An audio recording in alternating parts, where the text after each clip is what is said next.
Unapofika Iringa usiache kufika hapa wilaya ya Iringa vijijini na sehemu maalum ya Kalenga. Hapa bwana, unafahamu ukifika kwenye mkoa kuna vivutio vingi. Moja kati ya vivutio ambavyo vinapatikana mkoani Iringa hapa sehemu ya Kalenga ni bagia bwana.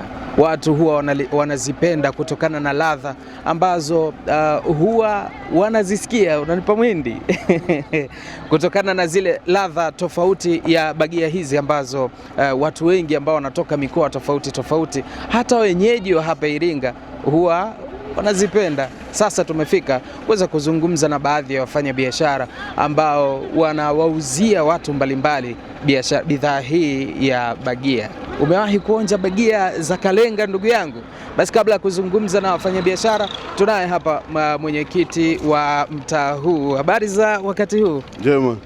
Hebu jitambulishe kwanza, ni mwenyekiti wa mtaa gani au mtaa gani pamoja na jina lako? Kwa majina anaitwa Ibrahim Abbas Mbeju, ndio mwenyekiti wa kijiji hichi cha Kalenga. Kutokea kijiji cha Kalenga. Tumeambiwa bwana hapa kuna bagia ambazo zina ladha tofauti. Sasa ni kweli.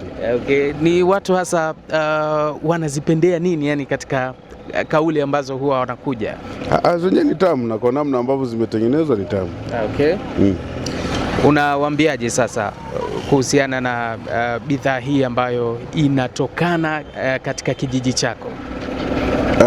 Kwa kweli niwakaribishe kwa ajili ya kukutana na utamu wa hizi bagia na wanunue. Okay. Ukiachana na vivutio hivi vya vyakula, kuna vivutio gani hapa katika kijiji chako? Kwanza ukitaja Kalenga tayari ni kivutio. Ndio. Kwa sababu jina lenyewe limetokana na asili ya kitu, sio kwamba ni Kalenga tu, unaweza kuelewa. Asili ya Kalenga inaitwa ni Kalenga, sio Kalenga, yani Kalenga ni maji, ni maji machache ambayo yalikuwepo wakati katika huu mto Ruaha. Kwa hiyo watu walikuwa wanavuka tu kwa mguu wakaita Kalenga. Kwa nini iliitwa Kalenga? Mzungu aliposikia Kalenga akasema Kalenga, ikawa Kalenga. Okay. Na Kalenga ni kama ndio mkoa wa Iringa, kwa sababu ukisikia Iringa ipo Kalenga, sio Iringa yani labda mkoa wa Iringa au Iringa yenyewe, yani Kalenga ndio chanzo cha Iringa.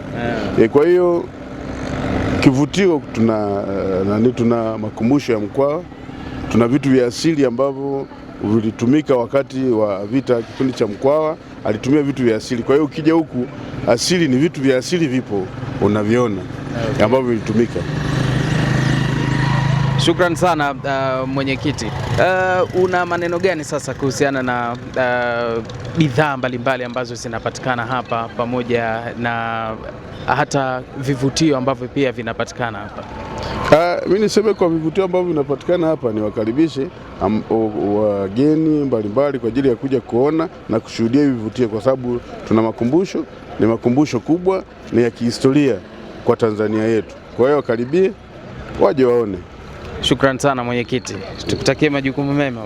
Haya bwana, mwenyekiti huyo kutokea kijiji hiki ambapo inapatikana hii Kalenga yenyewe, na wafanyabiashara wa ile bidhaa ambayo nimekuambia ya bagia ndio hawa hapa ambao unawaona. Tunaambiwa kwamba kila mmoja ambaye anafika hapa ni lazima aje aonje ladha ya bagia hizi. Mama, shikamoo. Marhaba. Mzima? Mzima kabisa. Bidhaa hii umeanza kwa muda gani kuuza? Hii na mwaka wa 4. Na ni biashara hii tu ambayo unafanya? Ya bagia. Inakusaidia nini hii? Matumizi madogo madogo. Okay. Tunaambiwa watu wanapenda sana bagia hizi. Kwani mnatengenezea nini mpaka zikawa zina ladha tofauti? Hizi huwa tunaweka kitunguu, yaani tukishaziosha tunatwanga, tunaweka kitunguu afu tunapika. Okay. Hakuna vitu tofauti na hivyo? Okay. Naweza kaweka kitunguu saumu. Kitunguu maji basi. Na ni watu wa namna gani hasa ambao hutembelea zaidi kuja kununua bidhaa hii? Ni watu wote. Watu wote. Hivi moja inauzwa bei gani kwani? 200. Zungumza sasa na watu kuhusiana na Kalenga na bidhaa hizi ambazo nyinyi mnauza, hasa ikiwa kama ni kivutio kwa hapa Kalenga. tunawakaribisha waje kununua. Okay. Asante sana. Moja kati ya wauzaji wa bidhaa hii, lakini wapo hapa wengine ambao pia wanafanya biashara hii. Tuanze na huyu Habari za wakati huu? Salama. Uko vyema? Unaitwa nani? Naitwa Naima Ayubu Lubugo. Biashara yako hii umeianza kwa muda gani sasa? Huu ni mwaka wa 16. Hongera sana. Ina mafanikio gani kwako? Mengi sana. Inanisaidia kusomesha watoto, kulipa kodi za nyumba. Kwa mfano, kwa siku unauza hivi videli vingapi? Kimoja tu. Kimoja.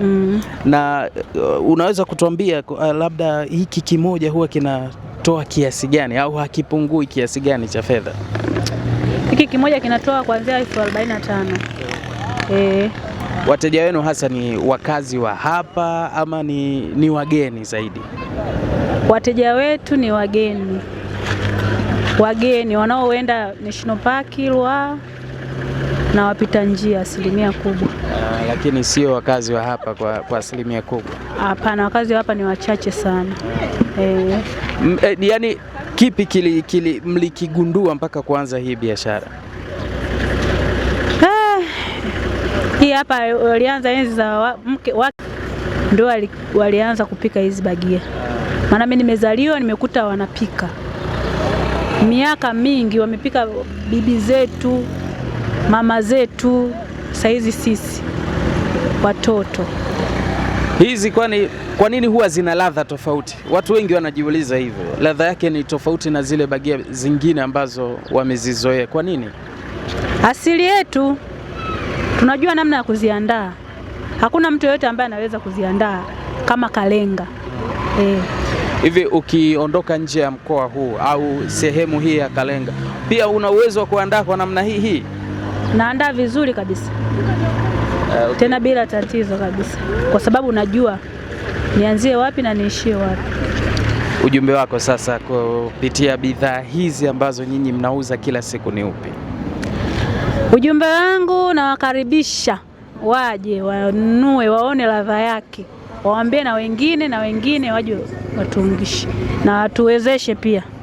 Kuwezesha kwa namna gani? Mikopo. Hapo sasa unazungumza na nani? Hebu eleza kwa uzuri kabisa. Tunazungumza na mbunge wetu pamoja na diwani wetu. Kwani hakuna namna yoyote ambayo mliwahi kuwezeshwa kwenye biashara hii? Hapana, sisi hakuna namna yoyote ambayo tumeweza kuwezeshwa. Kwani hamna vikundi vile ambavyo mmevitengeneza maalum kwa ajili ya mikopo au uwezeshaji? Vikundi vipo, lakini tulijaribu tukafuatilia tukashindwa. Ugumu hasa ulikuwa ni nini? Mambo yalikuwa mengi. Kama ufuatiliaji mgumu. Ufuatiliaji mgumu. Asante sana bwana. Moja kati ya wauzaji hivi mama, ndo namna ile huwa mnavyouza, sio? Mpaka watu ambao wanapita hapa ndo mnawauzia? Ndio. Unaitwa nani? Naitwa Upendo Samson Mtafya. Wewe ni muda gani sasa kufanya biashara hii? Mimi na miaka kama 7 hivi. Miaka 7. Kuna mwanga wote ambao umeuona kupitia biashara hii?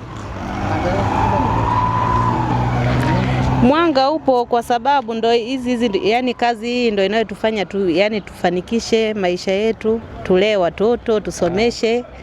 Kwa tunapata faida kidogo. Katika familia wewe ndiye ambaye unaihudumia familia kwa 100%, sio? Yana 100% kubwa ni wanawake tunaotunza watoto, kwa sababu ukizingatia habari ya wanaume sio watunzaji sana kama wanawake. Wanawake ni watafutaji. Kwa hiyo yani nisipotafuta hapa familia haijaenda kabisa. Yani hatujafanikiwa kabisa. Kwa nini sasa wanaume hawawezi kutunza familia? Yani unaanza kujitunza wewe mwenyewe? Ndio. Alafu unatunza pia watoto hapo hapo? Ndio, kwa sababu una maana 100% kubwa ukikuta mwanamke umeshakuwa na biashara, mwanaume hajali sana familia. Kishaamka anaondoka, anajua yupo mama ambaye anatafuta talea watoto. Sasa anaondoka anaenda wapi? Yeye hana kazi yote. Anafanya kazi zake. Lakini matumizi hayapo. Yani manake yeye anafanya kazi lakini haleti fedha nyumbani. Yaani asilimia ni chache sana. Okay. Kwa sababu kazi hii ambayo inayotufanya tulee familia, bila kazi hii hatujafanya chochote. Hebu tueleze ratiba yako ya kila siku kwenye hizi bidhaa ni ipi?